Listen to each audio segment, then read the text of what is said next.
بعد ما قالوا الفلوس غيرتها وبقت ملكة جمال ومكياج وميك اب ولبس مكشوف، الكل هاجمها لأن طبيعتها وتلقائيتها كانت سر شهرتها من البداية. وبعد ما عملت البدع في نفسها علشان تعجب حبيبها وترجع ليه تاني وتتخطب، البلوجر سوزي الأردنية بقت ماشية مع الجمهور بمبدأ معاهم عليهم، وإنها شغالة عند الجمهور وللجمهور، والشكل اللي عايزني عليه هطلع بيه، بس أهم حاجة الفلوس والأرباح والمشاهدات ما تقلش عن الملايين. رجعت سوزي لعادتها القديمة ويمكن أسوأ كمان، وبتجرب يمكن ده ياكل مع الجمهور المرة دي، بس على مين؟ ليه سوزي اتحولت كده؟ ليه بعد ما ظبطت نفسها رجعت لشكلها القديم ولبسها الواسع المبهدل؟ هل حبيبها رفض يرجع ليها فرمت طوبته ورجعت لأصلها بعد ما كان شعرها سايح وحرير وشكلها ولا الممثلات؟ إطلالتها بقت جريئة. فجأة الكل اتصدم إن سوزي رجعت سوزي بتاعت زمان اللي ضاربة الأوفرسايز على أي بنطلون ومضفرة شعرها زي العيال الصغيرة، تشوفها تقول سعاد حسني في صغيرة على الحب.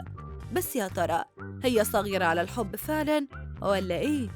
هي من ناحية صغيرة فهي صغيرة طبعا، وهي اللي قالت في لقاء ليها قبل كده إنها مقتنعة إنه لعب عيال وما ينفعش حب المراهقة، وإنها مصاحبة وبتقول عليه الحب بتاعي، لأن كلمة صاحبي ما يصحش تتقال لحد ما بقى تحصل الخطوبة ويبقى حبيبها. سر التحول الرهيب في شكل سوزي كان بسبب صاحبها ده واللي هي مش بتعجبه. فيا ترى عملت كده علشان ترجع لحبيبها ولا السبب في التغيير هو الفلوس والشهرة زي ما المتابعين قالوا لها؟ سوزي نشرت فيديو ليها على التيك توك مستغربة إن حبيبها سابها.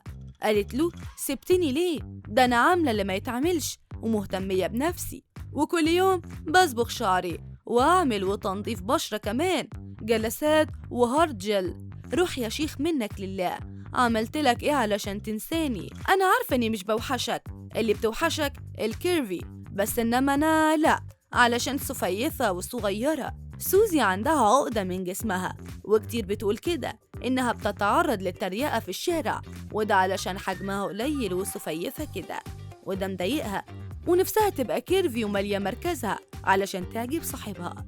راحت وطلبت من أبوها تروح تكشف وتعمل تحاليل وتعرف هي ليه مش بتتخن. أبوها قال لها العود الفرنساوي أحسن عود، اسمعي مني. وبعد ما أعلنت إن خطوبتهم بعد أيام، فجأة لا في خطوبة اتعملت ولا في أخبار منها إنهم رجعوا لبعض أصلاً. وبعدها على طول رجعت سوزي بتاعت زمان وعملت فيديو بتلقح عليه وبتقوله إنه ملوش لازمة ولا مبدأ وبيعر أي حد يعرفه. كمان نشرت فيديو من أحد المولات الكبيرة وهي بتصور البيوتي بلندر وقالت سعرها 400 جنيه.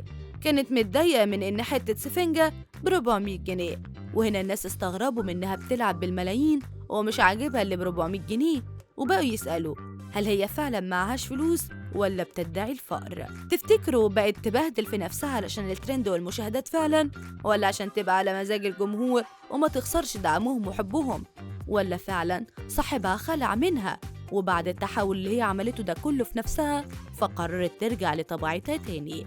شاركوني برأيكم في التعليقات.